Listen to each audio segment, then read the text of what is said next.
Dear students, आज के इस लेक्चर में हम क्लास 10th मैथ्स का जो चैप्टर नंबर 3 है pair of linear equations in two variable, इसके बारे में पढ़ेंगे। जैसा कि नाम से ही पता है कि pair of linear equation, linear polynomial के बारे में मैंने आपको पिछले लेक्चर में पिछली क्लास के अंदर आपको बताया था।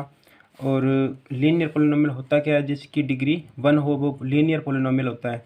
तो लीनियर इक्वेशन या लीनियर पोलिनोमियल एक ही है, लेकिन इसमें वेरिएबल जो है वो क्या हो जाएंगे, 2 हो जाएंगे, 2 वेरिएबल्स। और उसमें हमें क्या लेना पड़ेगा, पेयर, यानी कि हमारे सामने अब दो इक्वेशंस आएगी। उन दोनों इक्वेशन को सॉल्व करना होगा, किन किन मेथड से सॉल्व करना होगा, कैसे सॉल्व करना होगा, उन सभी के बारे में हम इसमें डिस्कस करेंगे। तो इस चैप्टर को करने से पहले जो भी इंट्रोडक्शन होती है वो हम डीपली अभी डिस्कस कर लेते हैं। तो लीनियर जो इक्वेशंस है वो कैसे लिखी जाएगी, जैसे x plus 2y equal to 13, और जैसे मान लो ये 3x है और प्लस 2y इक्वल टू 13 और 2x minus Y equal to 4। ये दोनों लीनियर इक्वेशन है, दोनों की दोनों लीनियर इक्वेशन है। और 2 वेरिएबल्स, इसमें 2 वेरिएबल है, एक तो x है और एक y है, इसमें भी एक x है और एक y है। तो ये क्या होगी, लीनियर इक्वेशन इन 2 वेरिएबल। अब ये पेयर का मतलब ये 2 हो गई अब इक्वेशन। हमें इन दोनों इक्वेशंस को सॉल्व करना होगा। किन मेथड से सॉल्व करेंगे, क्या इनका सॉल्यूशन होगा या नहीं होगा, उन सभी के बारे में हम डिस्कस करेंगे। तो सबसे पहले लीनियर इक्वेशन को लिखने का जो सही वे है वो हम लिखते हैं ax plus B Y plus C equal to 0। Linear equation in 2 variables को लिखने का जो सबसे सही वे है वो ये होगा, यानी कि ax plus B Y plus C equal to 0। तो चलिए ऊपर वाली जो दोनों इक्वेशंस है हम उनको इस फॉर्म में एक बार लिख लेते हैं, फिर मैं आपको बताता हूँ आगे। 3x प्लस 2y माइनस का 13 इक्वल टू 0, यानी कि जो 13 है सामने वो इधर आ गया है, वो माइनस का हो जाएगा और सामने क्या बचेगा, 0 बच जाएगा। इसी तरह जो सेकंड इक्वेशन है उसमें हमने लिख लिया 2x minus Y minus 4 equal to क्या हो गया, 0। ये है इक्वेशंस को सही फॉर्म में लिखने का जो वे है। अब इसमें ये देखिए, जो फर्स्ट टर्म है वो a x होगी और ये क्या हो गया, b y हो गया और प्लस का c हो गया। अब ये c जो प्लस का है, लेकिन यहाँ पे जो c की वैल्यू है वो माइनस का 13 है। तो चलिए हम इसको भी लिख लेते हैं कि जो फर्स्ट इक्वेशन में जो a है वो कितना है, b है वो कितना है और c है वो कितना है। तो फर्स्ट इक्वेशन की अगर हम बात करें तो इसमें a है 3 और जो b है वो कितना है, प्लस का 2 है, और जो c है वो कितना है, माइनस का 13 है। अगर सेकंड इक्वेशन की बात करें तो उसमें जो a है वो हमारा कितना होगा, b है वो कितना होगा और c है वो कितना होगा, वो हम लिख लेते हैं। सेकंड इक्वेशन में जो a है वो है 2 और जो b है वो माइनस का 1 और जो c है वो माइनस का 4 है। लेकिन जो लिखने का जो सही फॉर्म होगी लिखने की वो यही रहेगी, प्लस रहेगा साइन, लेकिन जो वैल्यू है वो माइनस ऐसे हो जाएगी। तो अब दो इक्वेशन है, अब इसमें भी a है इसमें भी a है, तो इनको अलग अलग करने के लिए हम इनको नाम दे देंगे, जैसे ये a1 b1 और c1। सेकंड इक्वेशन है तो उसको हम a2 b2 और c2, ये हम इनको नाम दे देंगे। अब इनका यूज कब होगा, कैसे होगा और इनका यूज हम क्यों करेंगे, उसके बारे में मैं आपको अभी आगे बताऊंगा। उससे पहले कुछ और हम जान लेते हैं कि जो इक्वेशंस होती है दोनों की दोनों, इनको सॉल्व कैसे करते हैं और इनको सॉल्व करने के कौन कौन से मेथड हैं। तो चलिए हम उन मेथड्स के बारे में बात कर लेते हैं। तो इनको सॉल्व करने के लिए हमारे पास मेनली 2 मेथड होते हैं। जो मेथड्स हैं हमारे पास ओनली 2 मेथड है। सबसे पहला है ज्योमेट्रिकली मेथड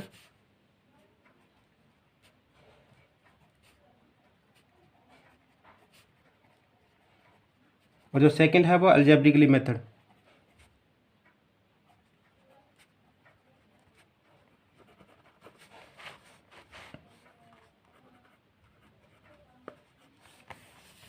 ज्योमेट्रिकली मेथड है और एक है अलजेब्रिकली मेथड। ज्योमेट्रिकली मेथड के अंदर कौन सा मेथड आएगा, सिर्फ इसमें एक ही है जो है ग्राफिकली मेथड, ग्राफिकल मेथड। और इसमें जो मेथड यूज होंगे वो 3 मेथड है। नंबर 1 पे है सब्स्टिट्यूशन मेथड,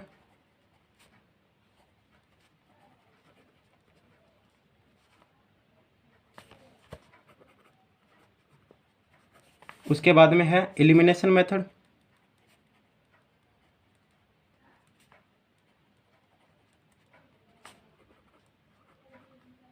और जो थर्ड है इसका वो है क्रॉस मल्टीप्लिकेशन मेथड।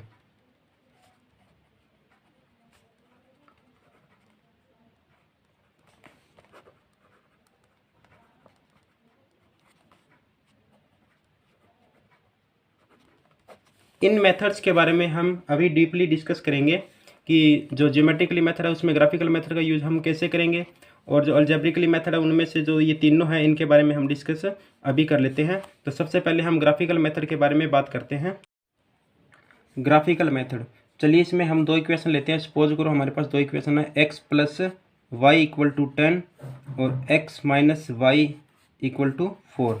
ये हमारे पास दो इक्वेशन दे रखी है, इक्वेशन 1 एंड इक्वेशन 2। तो चलिए हम इन दोनों इक्वेशन को सोल्व करते हैं ग्राफिकल मेथड से। तो इसको सोल्व करने के लिए सबसे पहले आपको क्या करना पड़ेगा, फर्स्ट इक्वेशन को लेके चलना पड़ेगा एक तरफ x plus Y equal to 10 और एक तरफ हमें लेके चलना पड़ेगा x minus Y equal to 4 को। तो इसके लिए हम अपनी तरफ से वैल्यू अज्यूम करेंगे। आपको एक बॉक्स बनाना पड़ेगा जिसमें एक्स वाई को शो करना पड़ेगा, और इधर वाली इक्वेशन के लिए भी हमें एक बॉक्स बनाना पड़ेगा जिसमें हमें एक्स और वाई को रिप्रेजेंट करना पड़ेगा। देखिए सबसे पहले इस इक्वेशन के लिए हम ये बॉक्स फिल करते हैं। x plus Y equal to कितना है, 10 है। आपकी मर्जी है, आप x की वैल्यू कुछ भी लेट कर लीजिए। सपोज कीजिए आपने x की वैल्यू को 5 लेट किए हैं, तो x अगर 5 है तो y कितना होगा ताकि 10 हो जाए, तो y भी कितना होगा, 5 ही होगा। तो y की वैल्यू कितनी आ जाएगी, 5। अगर आपने x को लेट किया है 4, आपकी मर्जी, आप 1 भी कर सकते हो, 2 भी कर सकते हो, 3 भी, जितनी मर्जी आप चाहो उतनी कर सकते हो, 100 भी कर सकते हो। तो यहाँ पे फिर माइनस में लेट करना पड़ेगा आपको y। तो सपोज कीजिए आपने x को 4 लेट किया है तो y कितना हो जाएगा, फिर 6 हो जाएगा। तो आपको सिर्फ दो वैल्यू ही आपको लेट करनी पड़ेगी। इसी तरह इसमें देख लेते हैं हम, अगर मान लो आपने x को 5 लेट किया है तो y फिर कितना होगा ताकि 4 आ जाए, तो y हमें 1 लेना पड़ेगा ना, यानी कि 5 माइनस 1 ही 4 होगा। अगर आपने x की वैल्यू को 6 लिया है तो फिर y कितना होगा, 2 हो जाएगा। या आप जितनी मर्जी लेट कर सकते हो, 0 भी लेट कर सकते हो किसी भी वैल्यू को। तो अब हमें क्या करना पड़ेगा, इसको ग्राफ के ऊपर रिप्रेजेंट करना पड़ेगा। तो चलिए ग्राफ के ऊपर इसको रिप्रेजेंट करते हैं। देखिए सबसे पहले हम इस इक्वेशन को रिप्रेजेंट करते हैं ग्राफ के ऊपर। जैसे फर्स्ट वाली वैल्यू में हम देखते हैं x की वैल्यू कितनी है, 5 है, और y की वैल्यू भी कितनी है, 5 है।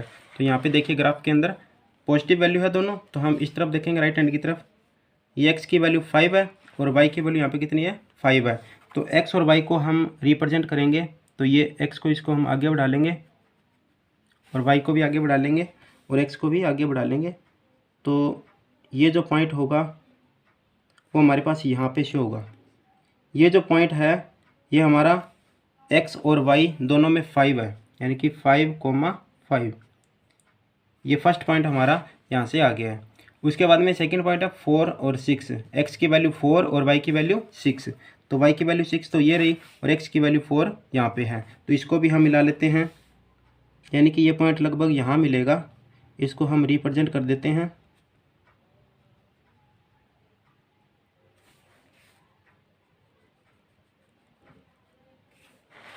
ये देखिए x की वैल्यू 4 है और y की वैल्यू 6 है, तो ये पॉइंट हमारा यहाँ पे आ गया। इसको हमने नाम दे दिया 4,6। पहले x की वैल्यू लिखनी है, फिर बाद में y की वैल्यू लिखनी है।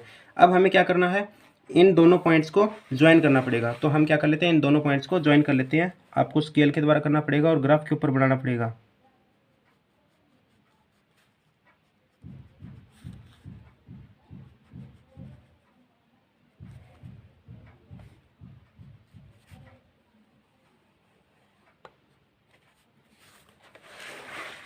ये हमारे पास लाइन आ चुकी है दोनों पॉइंट्स को ज्वाइन करने के बाद में। ये जो लाइन आई है, इस लाइन के बाद में हमें जो इधर वाला जो ये दूसरी इक्वेशन है, इसके दोनों जो पॉइंट्स हैं इनको भी हमें रिप्रेजेंट करना पड़ेगा। फिर हमारे पास सेकंड लाइन भी आ जाएगी।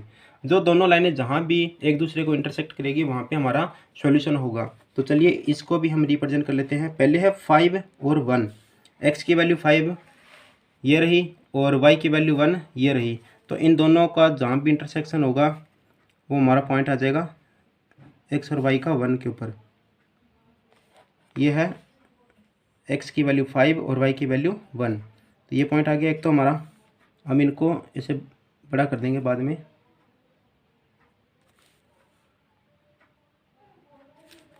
उसके बाद में है सेकंड पॉइंट जिसमें वैल्यू है 6 और 2। तो 6 ये रहा और जो 2 है वो ये रहा, तो इसको भी हम ज्वाइन कर लेते हैं।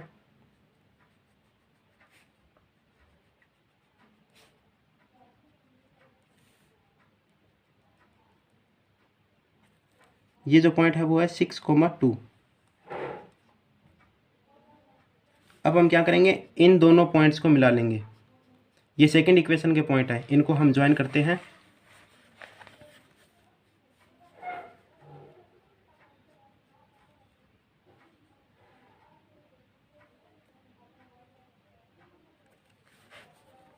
इधर भी हम इसको बढ़ा देंगे। ये जो दोनों लाइन आई है, ये जहाँ पे भी इंटरसेक्ट करेगी वो हमारा क्या होगा, सॉल्यूशन होगा। तो ये इस पॉइंट के ऊपर इंटरसेक्ट हो रहा है इसका, तो ये पॉइंट जहाँ भी होगा वो हमारा क्या होगा, सॉल्यूशन होगा। ये इधर 7 पे जाएगा और इधर ये कहाँ पे रिप्रेजेंट करेगा, इसको 3 के ऊपर रिप्रेजेंट करेगा। तो हम अगर बिल्कुल स्केल से और ग्राफ का यूज करके बनाएंगे तो बिल्कुल ये सही इंटरसेक्ट होगा यहाँ पे। तो यहाँ पे जो वैल्यू होगी वो हमारी क्या होगी, 7 x की है और y की वैल्यू कितनी है, 3 है। तो हमारी x की जो वैल्यू है वो 3 आएगी और y की वैल्यू कितनी आएगी, नहीं सॉरी, x की वैल्यू 7 आएगी और y की वैल्यू कितनी आएगी, 3 आएगी। तो यहाँ पे हम इस पॉइंट को एक बार नाम दे देते हैं a। तो हम यहाँ पे लिखेंगे कि both lines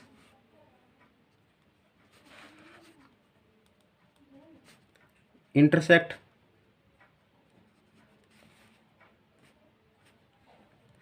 at point a। So x equal to कितना है हमारा, 7 और y इक्वल टू 3। ये हमारा सॉल्यूशन होगा। ये है ग्राफिकल मेथड। और अच्छा, ये भी आपको ध्यान देना है कि ये जो दोनों लाइंस है ये कौन सी इक्वेशन की है वो भी आपको लिखना पड़ेगा। जैसे ये जो लाइन है, ये लाइन कौन सी इक्वेशन की थी, सेकंड इक्वेशन की। तो यहाँ पे सेकंड इक्वेशन को रिप्रेजेंट कर दो, जैसे x minus Y equal to 4। और जो ये लाइन है वो किसकी थी, इसको भी यहाँ पे कहीं ना कहीं रिप्रेजेंट कर दो, जैसे ये है x plus Y equal to 10 की। तो ये भी आपको शो करना पड़ेगा। ये सारा का सारा है ग्राफिकल मेथड। इस तरीके से हम x और y की वैल्यू को निकाल सकते हैं। अच्छा, ये भी आपको ध्यान देना पड़ेगा कि जहाँ पे भी दोनों लाइन इंटरसेक्ट करेगी वहीं हमारा सॉल्यूशन होगा। सपोज कीजिए किसी सम के अंदर अगर दोनों लाइनें इंटरसेक्ट नहीं कर रही तो वो कौन कौन सी कंडीशन हो सकती है वो देख लीजिए एक बार। हो सकता है दोनों लाइन पैरेलल चली जाए, जैसे एक लाइन यहाँ से चली गई और दूसरी लाइन उसके पैरेलल चली गई, यानी कि दोनों लाइन एक दूसरे को काटेगी ही नहीं। या हो सकता है दोनों लाइन एक के ऊपर ही आ जाए, जैसे फर्स्ट लाइन ये आ गई और सेकंड लाइन भी इसके ऊपर ही आ गई। ऐसी कंडीशन भी हो सकती है, कोई ज़रूरी नहीं है कि ये इंटरसेक्ट ही हो। तो यहाँ पे 3 कंडीशन बनेगी, तो उन तीनों कंडीशन के बारे में मैं आपको बता देता हूँ। जब लाइनें इंटरसेक्ट करेगी, यानी कि intersecting the lines, intersect the lines या फिर पैरेलल लाइन्स या फिर कोइंसिडेंट।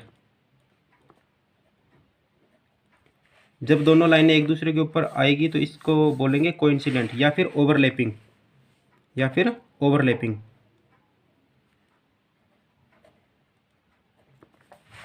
जब लाइनें इंटरसेक्ट होगी तभी हमारा क्या होगा, एक यूनिक सॉल्यूशन होगा।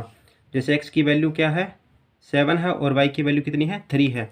ये कब हुई, जब दोनों लाइनें इंटरसेक्ट हुई। तो जब लाइनें इंटरसेक्ट होगी तभी हमारा क्या होगा, एक यूनिक सॉल्यूशन होगा या फिर एक एग्जैक्टली वन सॉल्यूशन होगा। तो यानी कि इंटरसेक्टिंग लाइन में क्या होगा, यूनिक सॉल्यूशन, यूनिक सॉल्यूशन या फिर एग्जैक्टली वन सॉल्यूशन। ये आपको ध्यान रखना है, या तो यूनिक सॉल्यूशन बोल सकते हो आप इसको, या फिर आप एग्जैक्टली वन सॉल्यूशन बोल सकते हो। यानी कि एक ही सॉल्यूशन होगा, x की वैल्यू 7 ही होगी और y की वैल्यू 3 होगी। इसके अलावा हमारा कोई भी सॉल्यूशन नहीं होगा, सिर्फ एक यही सॉल्यूशन है। इसको बोलते हैं यूनिक सॉल्यूशन या फिर एग्जैक्टली वन सॉल्यूशन। अच्छा, पैरेलल लाइन्स होगी तब क्या होगा और कोइंसिडेंट होगी तब क्या होगा। पैरेलल लाइन्स में क्या होगा, जब दोनों लाइनें पैरेलल जा रही है तो क्या ये कहीं पे इंटरसेक्ट करेगी, बिल्कुल नहीं करेगी। जब लाइनें इंटरसेक्ट ही नहीं करेगी तो उस कंडीशन को क्या बोलेंगे, नो सॉल्यूशन। तो इसको हम क्या बोलेंगे, नो सॉल्यूशन, नो सॉल्यूशन। और जब दोनों लाइनें एक दूसरे के ऊपर ओवरलैप होगी या कोइंसिडेंट होगी तो उस कंडीशन को बोलते हैं इनफाइनेटली मैनी सॉल्यूशन।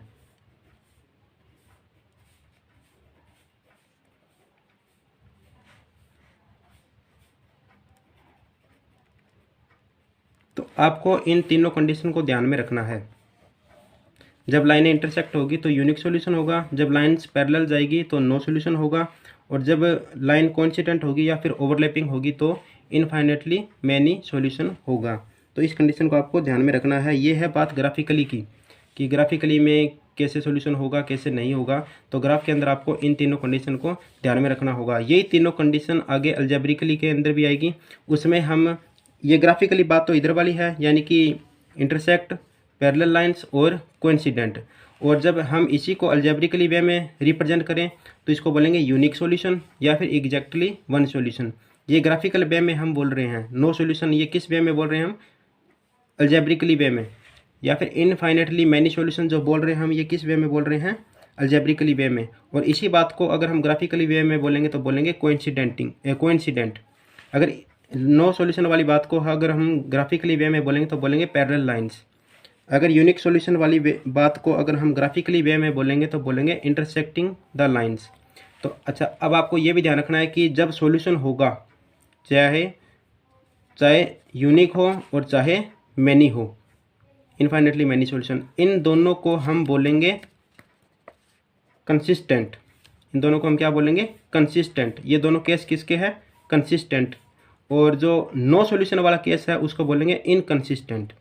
कंसिस्टेंट और इनकंसिस्टेंट मैं लिख देता हूँ यहाँ पे, कंसिस्टेंट और एक है इनकंसिस्टेंट।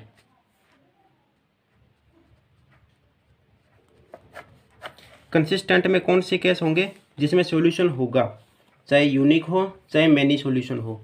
और इनकंसिस्टेंट में कौन सा केस होगा? जिसमें नो सॉल्यूशन होगा। तो चलिए हम आगे जो अलजेब्रिकली मेथड है उनके बारे में भी बात कर लेते हैं। चलिए हम सब्स्टिट्यूशन मेथड की बात करते हैं। हम दो इक्वेशन लेके चलते हैं। सपोज कीजिए इक्वेशन हमारी x + y = 14 और x - y = है 4। तो ये इक्वेशन नंबर 1 है और ये इक्वेशन नंबर 2 है। इन दोनों इक्वेशन को हमें सॉल्व करना है। हमने ग्राफिकल मेथड से सॉल्व करके देख लिया है, उसमें हमने वैल्यू अलग ली थी। चलिए हम दूसरी वैल्यू लेके चल रहे हैं। अब हम इसको सब्स्टिट्यूशन मेथड से सॉल्व करते हैं। तो सब्स्टिट्यूशन मेथड में इस नाम के अंदर ही ये बात छुपी हुई है कि सब्स्टिट्यूट का मतलब क्या होता है? सब्स्टिट्यूट का मतलब होता है वैल्यू फिल करना, वैल्यू फिल करना, वैल्यू फिल।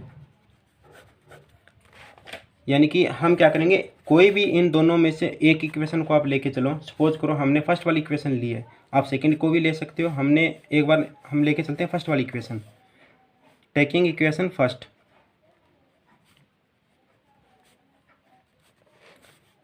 x + y = कितना है? 14।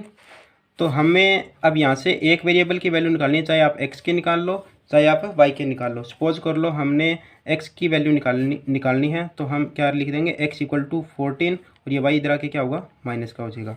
तो x की वैल्यू हमारे पास क्या आ गई है? 14 - y। ये हमने एक इक्वेशन लेके चलिए, फर्स्ट इक्वेशन। अगर आप सेकंड इक्वेशन लेके चलोगे तो इसमें से कुछ और वैल्यू आएगी, तो वो आपकी मर्जी, आप दोनों में से जो मर्जी इक्वेशन लेके चल सकते हो। अगर हमने फर्स्ट इक्वेशन ली है तो इस वैल्यू को सेकंड में पुट करना पड़ेगा। अगर आपने सेकंड इक्वेशन लेके कोई आंसर यहाँ से निकाल रहे हो तो उसको आपको फर्स्ट में पुट करना पड़ेगा। तो हमने फर्स्ट इक्वेशन ली है, तो जो हमारे पास वैल्यू आई है इसको अब हमने कहाँ पे पुट करना पड़ेगा? सेकंड इक्वेशन में। तो हम ये लिखेंगे substitute the value of x into equation second. तो यहाँ पे हम लिख देंगे substitute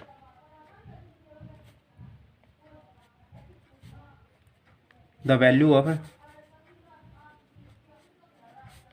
x in equation second. क्योंकि फर्स्ट का यूज किया हमने तो हम सेकंड में फिल करेंगे। अगर हम सेकंड का यूज करते तो फर्स्ट में फिल करते। तो हम क्या कर रहे हैं? वैल्यू को सब्स्टिट्यूट कर रहे हैं। किसमें? इक्वेशन सेकंड में। कौन सी वैल्यू? ये वाली वैल्यू। तो पहले हम सेकंड इक्वेशन लिख लेते हैं। x - y = क्या था? 4 था। तो चलिए हम इसको आगे सॉल्व करते हैं। x की जगह हम क्या फिल कर देंगे? 14 - y। तो हम यहाँ पे लिख देंगे 14 - y और माइनस का y पहले से ही है = 4। तो माइनस का y और माइनस के y कितने हो गए? माइनस के 2y = 4 और ये 14 इधर आके माइनस हो जाएगा। तो यहाँ पे कितना बच जाएगा? माइनस का 10 बच जाएगा। तो माइनस के 2y और इधर माइनस का 10 है, तो माइनस से माइनस ये कैंसिल हो जाएगा। तो y = कितना आ जाएगा? 10/2। तो इसको सॉल्व करेंगे तो ये आ जाएगा 5। तो हमारे पास y की जो वैल्यू है वो 5 आ चुकी है। अब हमारी मर्जी है, इस वैल्यू को हम जहाँ मर्जी फिल कर सकते हैं। चाहे फर्स्ट में फिल करो चाहे सेकंड में फिल करो। चलिए हम y की वैल्यू को फिल कर लेते हैं सेकंड में। Putting the value of y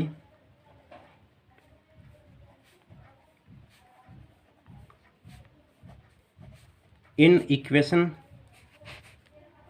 second. अब आपकी मर्जी, आप जहाँ मर्जी इस वैल्यू को फिल कर सकते हो क्योंकि आपने y की एक प्रॉपर वैल्यू निकाल ली है। तो इसमें हम इसको सेकंड में फिल कर रहे हैं। सेकंड इक्वेशन पहले हम लिख लेते हैं, x minus Y equal to 4 है। तो y की वैल्यू हमने 5 पुट करनी है, तो इसमें हम 5 ये पुट कर देते हैं, x माइनस 5 इक्वल टू 4। तो x इक्वल टू क्या आ जाएगा, 4 प्लस 5, तो ये आ जाएगा 9। तो हमारे पास x और y दोनों की वैल्यू आ चुकी है। तो x इक्वल टू कितना आया है 9 और y इक्वल टू कितना आया है 5। ये हमारे दोनों सॉल्यूशन है। ये है कौन सा मेथड, सब्स्टिट्यूशन मेथड। तो चलिए आगे हम डिस्कस कर लेते हैं नेक्स्ट मेथड की। देखिए एलिमिनेशन मेथड, इसमें हम दो इक्वेशन को लेट कर लेते हैं। सपोज कीजिए हमारी इक्वेशन है x plus Y equal to 5 और जो सेकंड इक्वेशन है वो है 2x minus 3y equal to 4। ये इक्वेशन नंबर 1 है और ये इक्वेशन नंबर 2 है। पहले वाले मेथड में सब्स्टिट्यूट में हमने क्या किया था, एक इक्वेशन को लेके चले थे और उससे जो वैल्यू निकाली थी उसको सेकंड में पुट कर दिया था, या फिर सेकंड इक्वेशन को लेके चलेंगे, उससे जो वैल्यू निकालेंगे उसको फर्स्ट में पुट कर देंगे। तो अब की बार हमें क्या करना है, एलिमिनेशन, यानी कि एलिमिनेट करना है। किसी एक वेरिएबल को एलिमिनेट करना पड़ेगा। तो एलिमिनेट कैसे करेंगे, दोनों ही इक्वेशन में एक वेरिएबल को इक्वल करना पड़ेगा। जैसे ऊपर वाले में x है तो ये कितने x है, 1x है, और नीचे वाली इक्वेशन में कितने x है, 2x है। तो या तो इसको 2 बना लो, 2x बना लो, या फिर इसको 1x बना लो। तो हम क्या करेंगे, इसको 2x बनाना इजी है क्योंकि हम पूरी इक्वेशन को अगर 2 से मल्टीप्लाई कर देंगे, पूरी इक्वेशन को 2 से मल्टीप्लाई कर देंगे तो ये 2x हो जाएगा, इधर 2y हो जाएगा, इधर क्या हो जाएगा 10 हो जाएगा। तो फिर ये 2x हो जाएगा और इधर भी 2x हो जाएगा। ये तो है x को बराबर करने की बात। अगर हम y को बराबर करते हैं तो फिर y को ऊपर वाली इक्वेशन को कितने से मल्टीप्लाई करना पड़ेगा, 3 से। तो चाहे इसको 2 से मल्टीप्लाई कर लो और चाहे आप 3 से मल्टीप्लाई कर लो, क्योंकि 2 से करेंगे तो x इक्वल हो जाएगा और 3 से करेंगे तो y इक्वल हो जाएगा। हमें कोई भी एक वेरिएबल को इक्वल करना पड़ेगा। तो आपको जो भी इजी लगे वो कर लो, क्योंकि हमें अगर 2 से मल्टीप्लाई करेंगे तो हमारे लिए इजी रहेगा क्योंकि कैलकुलेशन इजी रहेगी। अगर हम 3 से मल्टीप्लाई करते हैं तो कैलकुलेशन 2 की बजाय थोड़ी डिफ़िकल्ट होगी। सपोज करो यहाँ पे कुछ और वैल्यू होती, बड़ी वैल्यू होती, तो हमें बड़ी वैल्यू से भी मल्टीप्लाई करना पड़ जाता। तो हमें जो इजी से इजी कैलकुलेशन होगी हम उसी को लेके चलेंगे। तो हम क्या कर लेते हैं, इक्वेशन 1 को 2 से मल्टीप्लाई कर लेते हैं। तो इक्वेशन जो फर्स्ट है उसको हमने मल्टीप्लाई कर लिया 2 से। देखिए ऊपर वाली इक्वेशन को 2 से मल्टीप्लाई करेंगे तो क्या बन जाएगी, ये 2x प्लस 2y, और 5 को भी 2 से करेंगे तो ये क्या हो जाएगा 10 हो जाएगा। ये हमारे पास इक्वेशन नंबर 3 आ चुकी है। अच्छा, अब आपको ये ध्यान देना है कि इसमें भी 2x हो गया, ऊपर वाली इक्वेशन का अब काम खत्म हो चुका है। एक बार इसको हमने एक बार यूज में नहीं लेना। अब हमारा जो काम होगा वो सेकंड और थर्ड से होगा। देखिए इसमें क्या है 2x है और इसमें भी क्या है 2x है, दोनों ही प्लस के हैं। अगर हम इन दोनों इक्वेशन को अब हमें ऐड या सब्ट्रैक्शन करना पड़ेगा। अब वो हमें ये देखना पड़ेगा कि दोनों को एलिमिनेट करना है, दोनों बराबर हैं। तो दोनों एलिमिनेट कब होंगे, अगर प्लस करेंगे तो ये 4 हो जाएंगे, फिर तो एलिमिनेट नहीं होंगे। तो अब हमें क्या करना पड़ेगा, माइनस करना पड़ेगा। चाहे आप थर्ड में से सेकंड को माइनस कर लो, चाहे सेकंड में से थर्ड को माइनस कर लो, उससे कोई इफेक्ट नहीं पड़ेगा। अब हमें करना क्या पड़ेगा, माइनस करना पड़ेगा। तो हमने क्या किया, इक्वेशन फर्स्ट को 2 से मल्टीप्लाई कर लिया, फिर उसमें से क्या माइनस की, इक्वेशन सेकेंड। इक्वेशन फर्स्ट को 2 से मल्टीप्लाई किया, ये आ गया, उसमें से क्या माइनस करना है, इक्वेशन सेकेंड। चलो इसके नीचे इक्वेशन सेकेंड लिख देते हैं, 2x minus 3y equal to 4। ये इक्वेशन कौन सी थी, सेकेंड।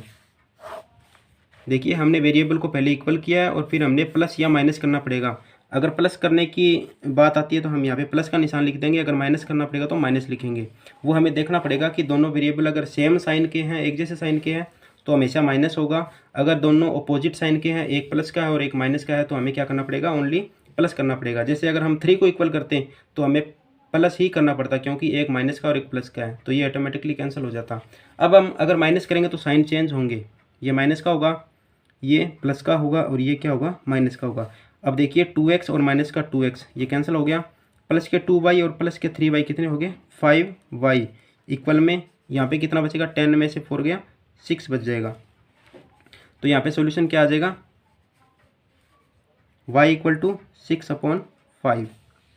ये हमारा y का सॉल्यूशन आ चुका है। उसके बाद में हम इस वैल्यू को आगे फिल करेंगे। इक्वेशन नंबर चाहे 1 में फिल कर लो, चाहे आप 2 में फिल कर लो, क्योंकि अब हमारे पास y की प्रॉपर वैल्यू आ चुकी है, तो इसको हम जहाँ मर्जी फिल कर सकते हैं। चलिए इसको आगे ऊपर इक्वेशन हम या तो 1 में पुट करते हैं या फिर सेकंड में। तो हम जो हमें इजी दिख रही है इक्वेशन उसी में पुट कर लेते हैं। हमें इक्वेशन फर्स्ट बिल्कुल आसान सी लग रही है, इसमें पुट कर लेते हैं हम। Putting the value of y, यहाँ पे हम लिखेंगे putting the value of y in equation first. Equation first में हम y की वैल्यू को पुट कर देते हैं। तो इक्वेशन पहले फर्स्ट लिखते हैं x plus Y equal to 5। इसमें हम y की वैल्यू फिल कर देते हैं। तो x प्लस वाई की वैल्यू कितनी है 6/5 इक्वल टू 5। यहाँ से x की वैल्यू हम निकाल लेते हैं 5। ये 6/5 इधर आके क्या हो जाएगा, माइनस हो जाएगा। तो जब हम इसको सॉल्व करेंगे तो 5 5 जा 25 माइनस 6 19/5। ये हमारा आंसर होगा। अगर आपको ये समझ में नहीं आया तो आप इसको एलसीएम लेके सोल्व कर सकते हो। दोनों का एलसीएम कितना आ जाएगा, 5 आ जाएगा। तो इसके नीचे 1 मान लो, तो 1 5 जा 5 5 पे चला गया, 5 5 जा 25 माइनस 6 है, तो ये 19/5 बचेगा। तो ये हमारा x आ चुका है और y हमारा कितना था 6/5। तो सो x इक्वल टू कितना आया है 19/5 और जो y इक्वल टू कितना आया था 6/5। ये दोनों के दोनों हमारे क्या होंगे, आंसर होंगे। तो ये है हमारा एलिमिनेशन मेथड। उसके बाद में हम आगे डिस्कस करते हैं मल्टीप्लिकेशन मेथड के बारे में। मल्टीप्लिकेशन मेथड, चलिए इसमें हम दो इक्वेशन लेके चलते हैं। इक्वेशन फर्स्ट है 2x plus Y equal to 5 और 3x plus 2y equal to 8। ये हमारे पास दोनों इक्वेशन है। अब हमें इसको सोल्व करना है मल्टीप्लिकेशन मेथड से। इसमें हम क्या करेंगे, इसका नाम है cross multiplication. Cross multiplication method के बारे में हम बात करेंगे।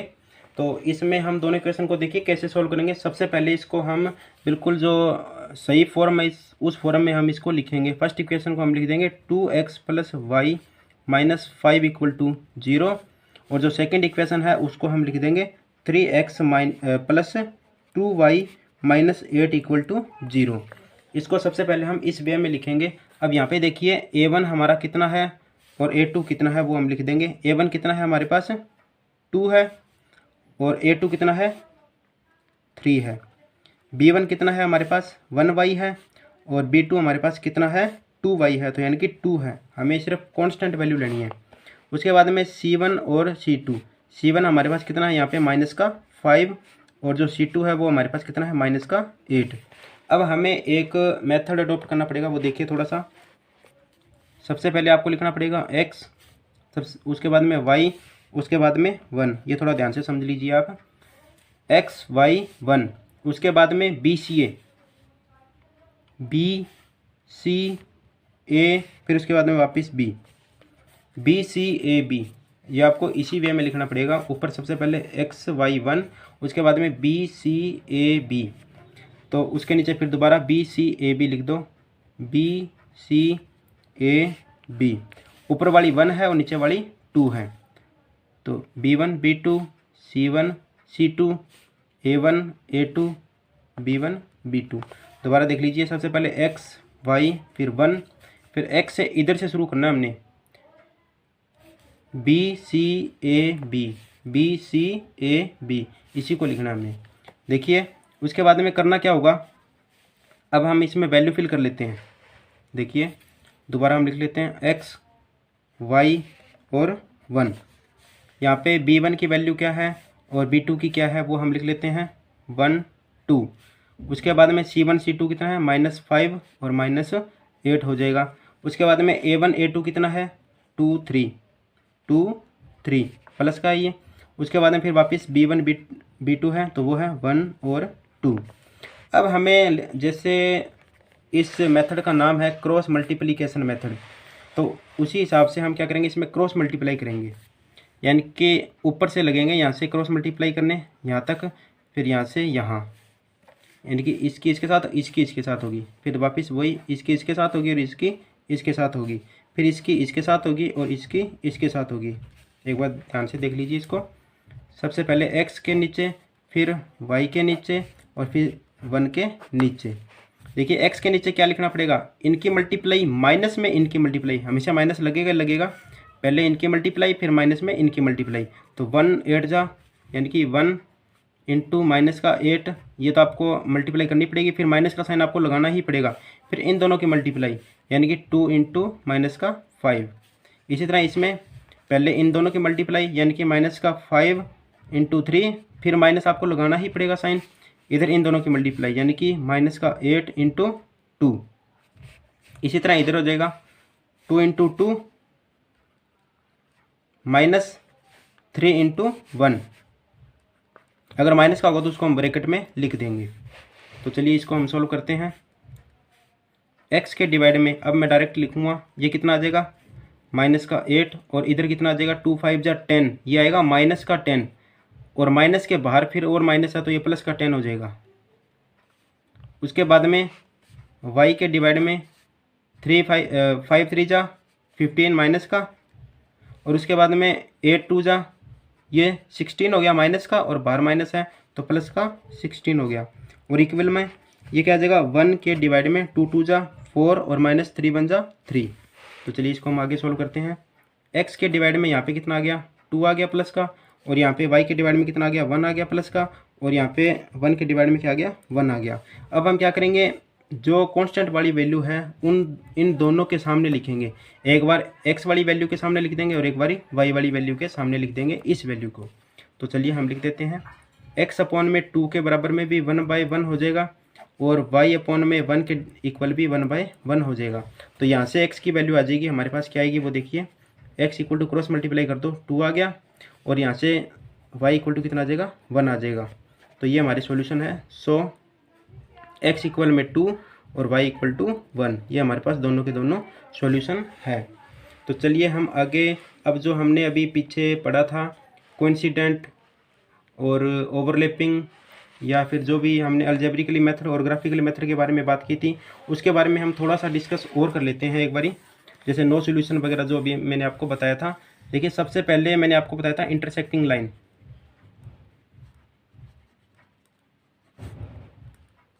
ये कब होगा, जब एक यूनिक सॉल्यूशन होगा,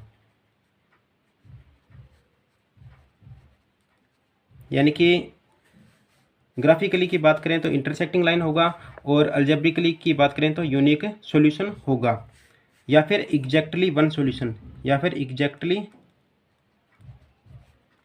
वन सॉल्यूशन।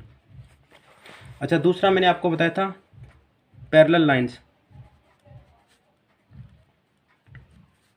ये है ग्राफिकली वे में, और वैसे पैरेलल होगी तो क्या होगा नो सॉल्यूशन, यह है अलजेब्रिकली वे में नो सॉल्यूशन। अच्छा, उसके बाद में था कोइंसिडेंट या फिर ओवरलैपिंग, यह है ग्राफिकली वे में। अगर हम इसको अलजेब्रिकली बोले तो ये क्या होगा इनफाइनेटली मैनी सॉल्यूशन। ये कब होगा, ये हम बिना सोल्व किए भी पता लगा सकते हैं इक्वेशन से। जैसे हमारे पास ऊपर वाली इक्वेशन थी, जैसे मान लो फर्स्ट इक्वेशन को हम क्या लिखेंगे a1x प्लस b1y और प्लस c1 इक्वल टू 0, और यहाँ से a2x और प्लस b2y और प्लस c2 इक्वल टू 0। ये सपोज करो हमारे पास दो इक्वेशन है, फर्स्ट इक्वेशन और ये सेकंड इक्वेशन। तो इन A B C a1 a2 b1 b2 और c1 c2 इन्हीं का यूज करके हम ये पहले से ही फाइंड आउट कर सकते हैं कि इन इक्वेशंस का सॉल्यूशन होगा या फिर नहीं होगा, या फिर मैनी सॉल्यूशन होंगे। तो वो देखिए कैसे पता चलता है। मैं पहले इसकी बात करता हूँ ऊपर वाली की, इसका सॉल्यूशन ये कैसे पता चलेगा कि दोनों का सॉल्यूशन होगा या नहीं होगा। अगर a1/a2 is not equal to b1/b2 हो तो उस कंडीशन में क्या होगा, यूनिक सॉल्यूशन होगा। जैसे कोई इक्वेशन ले लेते हैं, ये इधर वाली ही इक्वेशन ले लेते हैं क्रॉस मल्टीप्लिकेशन वाली में। जैसे a1/a2 कितना है 2/3, और इधर क्या है 1/2, क्या दोनों इक्वल है 2/3 इज नॉट इक्वल टू 1/2। तो यहीं से हमें पता चल गया कि इसका एक यूनिक सॉल्यूशन होगा। अच्छा, पैरेलल लाइंस कब आएंगी, जब तीनों इक्वल हो। जैसे A2 equal B1/B2 equal C1/C2। इसका हम एग्जांपल ले लेते हैं। जैसे मान लो x plus Y equal to 3 है और 2x plus 2y equal to 6 है। तो यहाँ पे देखिए A1/A2 कितना है 1/2 और B1/B2 कितना है 1/2 और C1/C2 को भी हम निकालेंगे तो वो कितना आएगा 1/2। तो इस कंडीशन में क्या होगा, मैनी सॉल्यूशन होगा। सॉरी यह है नो सॉल्यूशन वाला, सॉरी ये होगा third step not equal, sorry ये गलत बता दिया मैंने, ये होगा नॉट इक्वल। यानी कि यहाँ पे आप 7 कर लो, 1/2 इक्वल है 1/2 के, लेकिन नॉट इक्वल है 3/7। तो इस कंडीशन को बोलेंगे हमें नो सॉल्यूशन। तो और तीसरा है मैनी सॉल्यूशन वाला, वो होगा तीनों इक्वल, A1/A2 इक्वल है B1/B2 इक्वल है C1/C2। इस कंडीशन को बोलेंगे हम मैनी सॉल्यूशन या कोइंसिडेंट। ये होगा जैसे मान लो x plus Y equal to 3 था और 2x plus 2y equal to 6 है। इस कंडीशन में देखिए A1/A2 1/2, यहाँ पे भी 1/2 और यहाँ पे भी 1/2, यहाँ पे तीनों इक्वल है। तो इस कंडीशन को हम बोलेंगे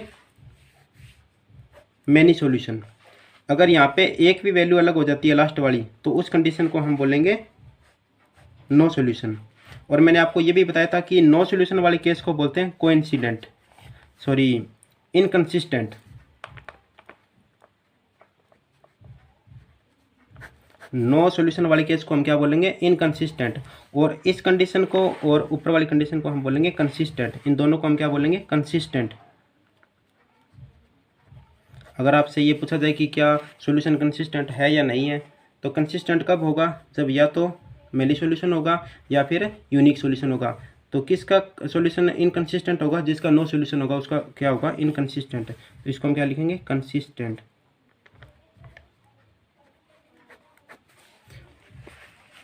तो ये है आपका जो इस चैप्टर से रिलेटेड जो भी बेसिक है वो मैंने आपको आज सारा डिस्कस कर दिया है। आगे हम नेक्स्ट जो लेक्चर होगा उसमें हम जो थर्ड चैप्टर है उसकी एक्सरसाइज 3.1 यानी कि वो स्टार्ट करेंगे।